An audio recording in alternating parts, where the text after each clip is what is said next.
Ya, shalom, puji Tuhan. Kita berjumpa lagi hari ini dalam Sermon Today, jemaat Tuhan yang dikasihi Tuhan. Hari ini saya ingin membagikan sebuah firman Tuhan buat kita semua. Kita buka dulu ayatnya di dalam Mazmur 92 ayat 12 sampai 15. Demikian firman Tuhan, orang benar akan bertunas seperti pohon korma, akan tumbuh subur seperti pohon aras di Libanon. Mereka yang ditanam di bait Tuhan akan bertunas di pelataran Allah kita. Pada masa tua pun mereka masih berbuah, menjadi gemuk dan segar, untuk memberitakan bahwa Tuhan itu benar, bahwa Ia gunung batuku dan tidak ada kecurangan padanya. Amin. Yang berbahagia adalah kita semua yang mendengar firman Tuhan dan yang melakukannya dalam kehidupannya kita.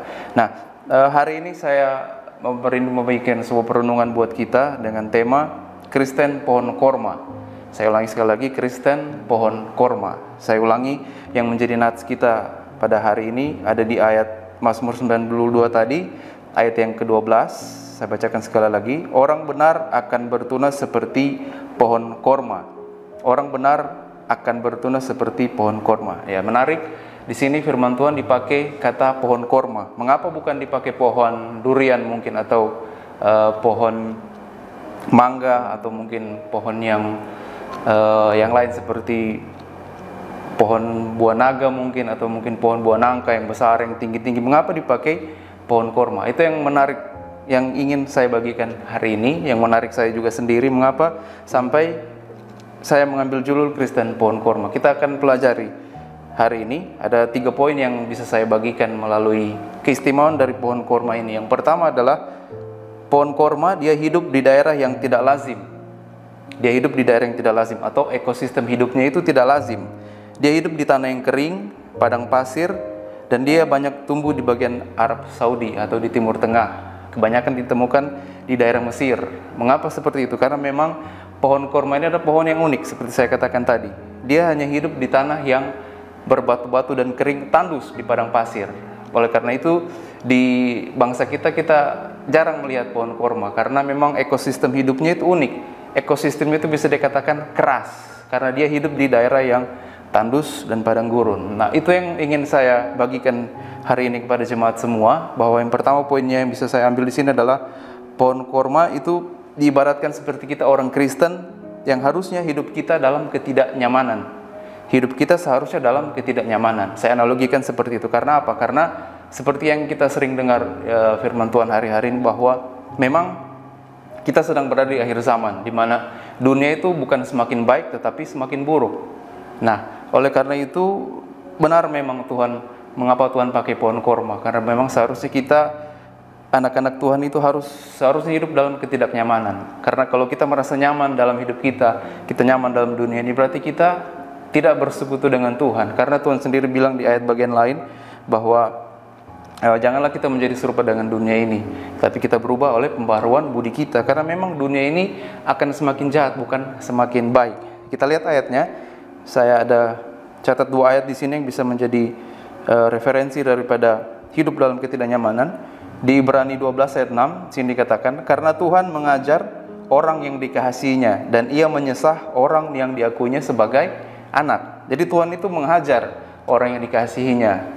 Dia menyesah orang yang diakuinya sebagai anak. Jadi kalau kita tidak diajar, kalau kita hidup dalam kenyamanan dalam kehidupan kita sehari-hari, berarti kita bukan orang yang dikasihi Tuhan, berarti kita bukan anak-anak Tuhan. Dan yang kedua, Wahyu 3 ayat 19, sini dikatakan, barang siapa kukasihi, ia kutegur dan kuhajar, sebab itu relakan hatimu dan bertobatlah. Jadi jelas firman Tuhan sini dikatakan bahwa kalau Tuhan mengasihi kita, kita harus siap, kita harus rela bahwa hati kita dibentuk oleh Tuhan. Karena memang dunia ini bukan tempat buat kita. Dunia ini akan segera hancur dengan segala kenikmatannya, tapi kita anak-anak Tuhan, biarlah kita senantiasa hidup dalam ketidaknyamanan. Karena kalau kita merasa nyaman dalam hidup kita itu, kita harusnya was-was. Karena apa? Karena kalau kita merasa nyaman, berarti kita sudah mulai mencintai dunia. Nah, dunia ini hanya 2 saja hamba. Kalau bukan hamba Tuhan, berarti kita adalah hamba dunia atau hamba iblis. Nah, itu poin pertama yang bisa saya bagikan, bahwa pohon korma dia hidup di habitat atau ekosistem yang tidak lazim.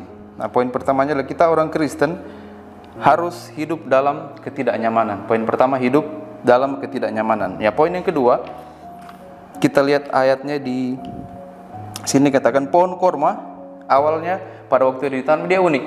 Kenapa unik? Karena waktu ditanam Dia setelah ditanam itu di atas bibitnya ditaruh batu di atas tanah. Tujuannya apa? Agar akarnya itu yang duluan turun ke bawah, bukan batang atau daun yang naik ke atas. Nah, apa kita bisa ambil dari pelajaran ini? Di sini katakan pohon korma awalnya bertumbuh ke bawah bukan ke atas. Nah, mengapa seperti itu? Karena pohon korma itu yang menanam tujuannya ingin agar akarnya itu terlebih dahulu ke bawah, dia kuat mencengkeram di bawah akar sampai dia ketemu air. Nah, setelah dia ketemu air baru dia akan mulai keluar batang dan keluar daun. Dan akhirnya dia bisa tumbuh besar dan dia berbuah. Nah, kalau kita analogikan dalam kehidupan kita, poin yang kedua, orang Kristen itu harusnya tumbuh ke bawah dahulu, baru kita tumbuh ke atas. Nah, kalau kita lihat kan sekarang kehidupan kita, di sekitar kita saja kita lihat, tidak perlu kita menuduh orang lain, kita lihat orang yang di sekitar kita bahwa saat-saat ini manusia lebih suka untuk dipuji. Dalam dunia pelayanan manusia lebih suka untuk dilihat oleh orang, dipuji oleh orang bahwa pelayanannya bagus, dia rajin, umpamanya dia kerja bagus, peringkatnya tinggi, senantiasa seperti itu. Jadi dia hanya mengharapkan pujian dari orang lain, hanya bagian atasnya saja yang kelihatan. Tapi ternyata saat masalah datang, saat pencobaan datang, dia hancur atau mungkin dia hilang dari peredaran dari gereja. Karena apa? Karena akarnya tidak kuat, tidak mendapatkan sumber air yang kuat itu, yaitu adalah Tuhan sendiri. Orang Kristen harusnya tumbuh ke bawah dulu, baru tumbuh ke atas. Nah, kalau kita kuat akar kita dapatkan air yang kuat, berarti kita akan mampu menghadapi segala masalah, pencobaan yang kita hadapi dalam kehidupan kita. Kita akan kuat, kita akan bertumbuh. Seperti di sini ayat yang ke-14 saya bacakan. Pada masa tua pun mereka masih berbuah, menjadi gemuk dan segar. Itulah pohon korma. Walaupun dia sudah tua, dia unik. Karena kebanyakan kalau pohon-pohon lain semakin tua, bahkan sudah mau dekat dia akan mati, dia itu buahnya akan semakin berkurang. Tapi korma tidak, saudara-saudara. Korma itu terus berbuah, dia terus berbuah, segar, menghasilkan banyak buah. Itu juga yang saya inginkan pada pagi hari ini bagi kita, perenungan kita, bahwa kita anak-anak Tuhan itu harus seperti pohon korma. Kita bergantung kuat pada akar, itu bergantung kuat pada Tuhan. Kalau kita sudah kuat pada Tuhan, apapun cobaan yang kita hadapi, pasti kita akan bisa keluar sebagai pemenang. Itu dia poin yang kedua, analogi dari pohon korma. Nah, yang ketiga, pohon korma walaupun sudah mati masih bisa membantu orang lain. Mengapa seperti itu? Oke, kita lihat ayatnya di Keluaran 15 ayat 27, saya bacakan. Sesudah itu sampailah mereka di Elim, di sana ada 12 mata air dan 70 pohon korma. Lalu berkemahlah mereka di sana di tepi air itu. Nah, ini cerita bagaimana waktu Musa membawa keluar bangsa Israel. Mereka di padang gurun, mereka sampai di Elim. Nah, di situ mereka berkemah karena di situ ada 12 mata air dan 70 pohon korma. Mengapa seperti itu? Saya katakan bahwa pohon korma walaupun sudah mati, dia masih bisa membantu orang lain. Karena apa? Karena kalau di padang gurun itu tandus, caranya orang kalau kehausan di sana para musafir, mereka hanya melihat saja kalau ada bekas dari pohon korma yang sudah mati. Kalau mereka dapat itu mereka senang sekali. Karena apa? Karena seperti saya bilang tadi, akarnya itu sampai ke bawah, dia dapat air. Nah, mereka akan gali pohon korma yang mati itu, karena di bawahnya pasti ada sumber mata air. Seperti yang di Keluaran 15 ayat 27 tadi. Itu membuktikan bahwa pohon korma walaupun dia sudah mati, dia masih bisa menjadi berkat buat orang lain. Nah, bagaimana dengan kehidupan kita? Biarlah kita menjadi seperti pohon korma, walaupun kita tidak ada umpamanya di dalam lingkungan kita, kita pergi, suatu saat nanti saat kita kembali kepada Tuhan, apakah yang orang lihat dalam kehidupan kita ada hal-hal yang baik atau hal-hal yang buruk? Nah, biarlah kita menjadi orang-orang seperti pohon korma, bisa menjadi berkat buat orang-orang di sekitar kita, buat keluarga kita, di tempat pekerjaan kita, di tempat pelayanan kita. Kita boleh menjadi berkat buat orang lain, bukan menjadi kutuk ataupun sebaliknya. Seperti di ayat yang ke-15 saya bacakan, Mazmur 92 ayat 15 tadi, untuk memberitakan bahwa Tuhan itu benar, bahwa Ia gunung batuku dan tidak ada kecurangan padanya. Nah, itu poin yang ketiga adalah kita menjadi sumber air atau menjadi sumber berkat bagi orang lain yang ada di sekitar kita. Nah, itu saja firman Tuhan yang bisa saya bagikan hari ini. 3 keunikan dari pohon korma. Biarlah kita menjadi Kristen pohon korma. Yang pertama adalah hidup dalam ketidaknyamanan. Karena kalau kita nyaman di dunia ini berarti kita memihak kepada dunia. Kalau kita tidak nyaman di dunia ini, kita akan bergantung sepenuhnya kepada Tuhan, sehingga kita akan senantiasa ada dalam penyertaan Tuhan. Dan yang kedua, kita bergantung kuat pada akar, yaitu Tuhan sendiri, dengan kita merenungkan firman Tuhan, hari-hari kita selalu menyiapkan waktu yang terbaik buat Tuhan agar hidup kita boleh semakin dekat kepada Tuhan. Dan yang poin ketiga, kita menjadi sumber air atau menjadi sumber berkat buat orang lain di sekitar kita. Di mana kita ada, orang lain merasa diberkati, bukan sebaliknya. Di saat kita ada di situ, orang lain mencibir kita, sehingga nama Tuhan menjadi dipermalukan. Amin buat firman Tuhan. Mari kita satu dalam doa.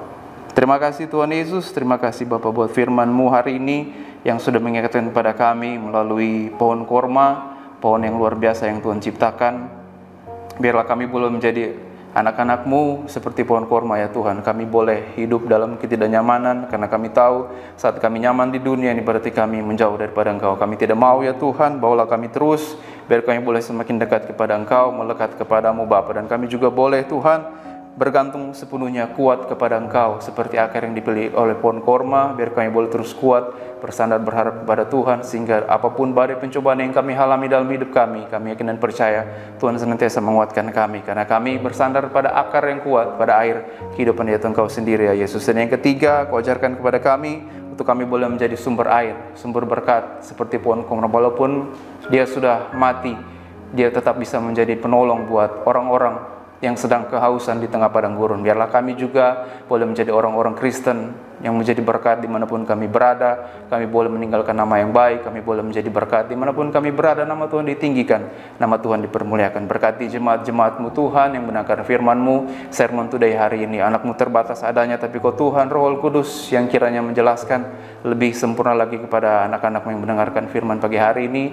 Biar penyertaan perlindungan-Mu berkati jemaat-jemaat Tuhan hari ini yang akan beraktivitas. Biar kiranya Tuhan sertai, lindungi, kekuatan kesehatan, penyertaan perlindungan-Mu menjadi bagian dalam setiap kehidupan jemaat-jemaat Tuhan hari ini. Dalam nama Tuhan Yesus kami sudah berdoa, kami mengucap syukur. Amin.